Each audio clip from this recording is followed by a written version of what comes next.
When you have ADHD, organization needs to be creative. Here's some truly genius organization tips for you that you can use right now. The first thing you want to do is you want to designate places or things for each person. What I mean is you have a shoe rack at the door for shoes. Make sure you have a place for Joey's shoes. Make sure you have a place for Susie's shoes. And then put a label on each one so they know when they come in the door, this is where they put their shoes every day, every time. Or you have things that you actually want to make sure everyone has their own separate thing. So for example, phone cords. I have two phone cords here. One's green, one's red. Assign Joe green and Susie red. And that way they always know these are their individual phone cords and they don't have to be confused, because if they're all white, they might be confused about this one and that one. And it takes a lot longer to find which one is the correct one for their phone. The next tip is I have a to-go bag. It's a bag where you have everything already inside. So when you get ready to walk out the door, you just pick it up and go. You don't have to go around and looking for everything. So I generally have a bag like this, which is just a bag that I usually take with me. And what I do is I put different things in here that I need throughout the day. For example, I have deodorant, put that in there. I have lotion, put that in there. I have stuff to clean your teeth, right? So stuff like that. Protein bar, things to wash up. And, last but not least, some clothes to take with me. And so this is a good thing to have, because that way, when I get ready to walk out the door, I don't have to go look around for everything. I know it's already in this bag. I get up, grab that bag and walk out the door. And then anything extra that I need that's I know is not in the bag, you go ahead and pick up and take that stuff with you as well. The next tip is the 5 things a day rule. And what this is you find 5 things out of place every day and you put them back in the proper place they're supposed to be. Everything in your home should have a proper place. And what you do is you just go around and do this every day. For example, you might have something like I did, which is like a milk frother. I was probably making coffee somewhere, didn't put it back in its proper place. A remote that I had that not in a place, and if I don't have this remote, can't turn on my TV, it gets lost a lot, so I need to put it back in its proper place. I have a book that I was probably reading and it needs to go back in the bookshelf, not in the right place at all.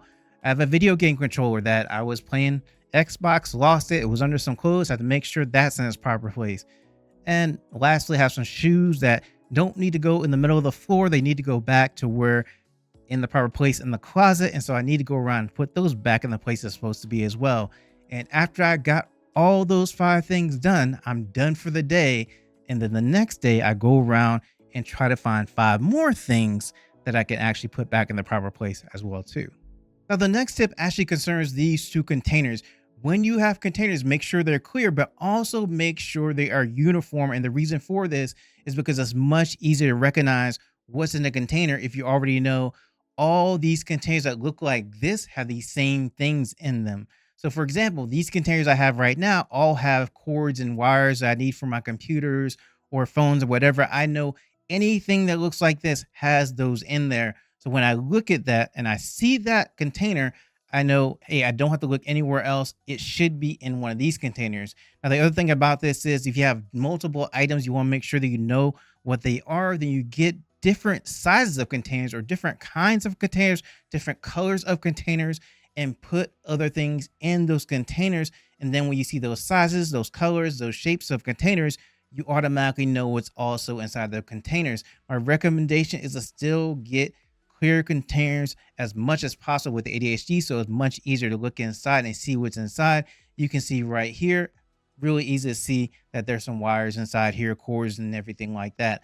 So make sure that you have some containers that are uniform, and it will help to make things much easier to find and figure out what's inside those things. So why am I holding this random folder? It's because this has to do with the next tip. It actually helps you with your mail and keeping track of your mail. The first thing you're going to do when you get your mail, you need to have a trash can by the door. You throw all your junk mail in that trash can. Get rid of it all before it gets in your home and clutters through your desk and tables and everything like that. What this folder is for, it's for all the remaining stuff that you have that's important.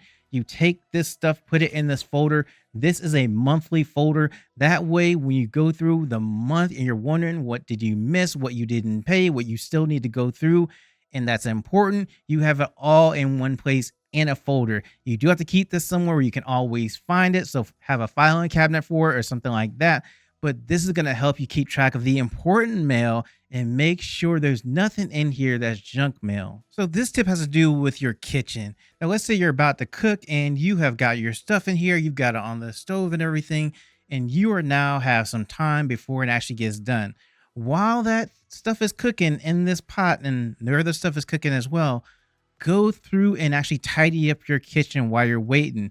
This actually goes for the microwave too. If you have something in the microwave, all that time in the microwave, 2 minutes, 3 minutes, 30 seconds, or whatever it is, you go around, just tidy up your kitchen.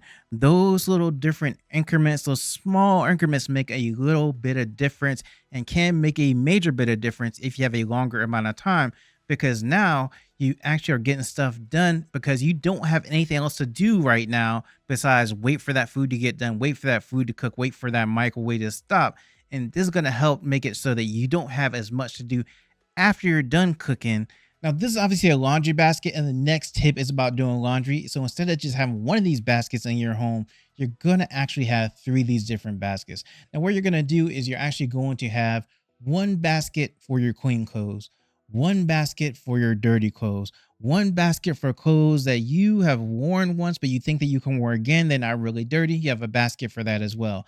That way, when you're trying to do laundry, you have three different baskets and you can make your decision as to whether you need to wash these or are they clean to actually do hang up and put away again. So the other thing about this is if you can't remember which basket is actually for which thing, then what you're going to do is you're actually going to get them in different colors, and that makes it really easy to recognize this basket for this and that basket for that. Now, if you don't want to do that, you can actually go through and actually just label the baskets as well, either with a permanent marker or a sticky note or whatever you want to do to make sure you label them. But you want to make sure you know which basket is which.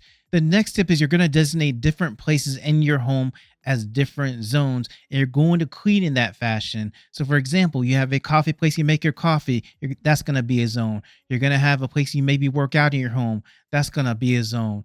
You may have a bookshelf. You want to make sure that bookshelf is organized. For example, this one behind me right here is a bookshelf. That's a zone. I do my books and my games back there. I make sure that's organized. You're going to organize in that way all around your home because it's going to make it so much easier to do that small zone instead of having to do your whole home at once. It makes it so much easier to do like just one side of your room instead of having to do every room in your home at once.